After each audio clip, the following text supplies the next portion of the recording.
As he welcomes us to his office, 54-year-old Raphael Moria may look like any other person who can tell between night and day. And I know as I grow, my eyes will diminish completely to total blindness. But it doesn't bother me much because I've lived that way and it's something I'm prepared it will happen. However, he tells us his parents at the age of 2 realized that their son was unable to move around at night. During the day I could see when I was small. But as I age, I continued aging, my vision also went deteriorating. Until at around 40 years, I completely could now not be able to do my things even during the day, personally. I had to be assisted in most things, like in driving, reading, and most of the things which require enough vision even during the day. Raphael tells us that in 1998, he was diagnosed with retinitis pigmentosa, a genetic disorder that affects the retina, which scientifically causes loss of night vision. When I was being created, my night mood was omitted. That is genetical. Nothing can be done. It cannot be reversed.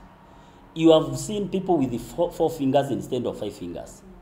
That was an omission of genetic creation time. It's called stem science. Stem cell, not science, stem cell. Yeah. So when that was omitted, the little vision I had in lawns and the cones, they are called the lawns and the cones. Lawns are for night, cones are for day. That problem now, as you proceed on, continues finishing the cells of light and the cells of day. Unlike other visual disabilities, which may have interventions such as transplants, retinitis pigmentosa is inherited and is said to have no cure. There are so many types of diseases affecting eyes. Okay? Because even me, when I go around and people notice I'm not seeing, the first question they ask me, it's, CEO, why can't you buy specs? Problems of eyes don't really only are sorted by specs. The difference of my problem with others is mine is hereditary. It is inborn. Okay? It cannot be cured. We are very few people in the world. In fact, we are less than 5 million people with my kind of problem. Even most hospitals I visit, when I ask the doctors, they tell me they have not met someone with my kind of problem. According to Raphael, challenges facing persons with visual disability have been made worse by lack of investment in learning facilities to accommodate them, in addition to the high poverty levels. For example, now, the schools we have for visually impaired persons in the whole country are less than 11. Those are public schools. We don't have private schools for visually impaired persons. We have rehabilitation centers that that is money making. And even those government schools where we have children going to school, it is very expensive for parents to have the children go there.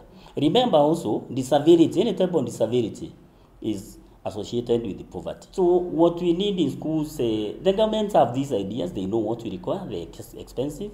We need braille machines, we need the braille papers to write on. We also need computers with screen readers, so our labs are a little bit different because of the software. And while marking the White Cane Month, Raphael highlights the importance for the government to ensure accessibility and affordability of the cane to persons living with visual impairment in the country to enable them navigate through their day-to-day activities. You are able to navigate around yourself. You are able to avoid obstacles and relocate obstacles when you are walking, and you are also able to give your identity to the one around you that you are disabled so they can come for you. I have given those devices. And you can see the passion somebody picks that weight cane with, meaning they are aware they need those devices. The devices we have in the country are very expensive. Okay? Yes. A small weight cane, the ones you see people carrying around, is close to 2,000 shillings. Not many disabled persons will be able to get that. I remember, a disabled person is given 2,000 by the government per month, okay, as a stipend, and not all of us, okay?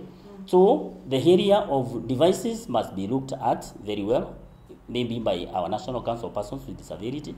They should address that it is not really enough. So far, Raphael has set up this office space to help visually impaired persons through projects like online writing, shoemaking, packaging, paper making, among others. The houses, they come here because here we are equipped with internet and also a trainer. Come here, they work, and in the evening they earn their few dollars through online writing. But were it not for our training, those people would still sleep in their houses. Okay? Yes. Others, we have put others who have in wheelchairs. They sell our products like these paper khaki bags. They work out in the morning, they write their charts, and they do business. So all people who are being closed in the house because they are disability, it is because us public have not been able to empower them, to have skills, to have them walk out of the houses. Robbie Omondi, K24 Health Beat.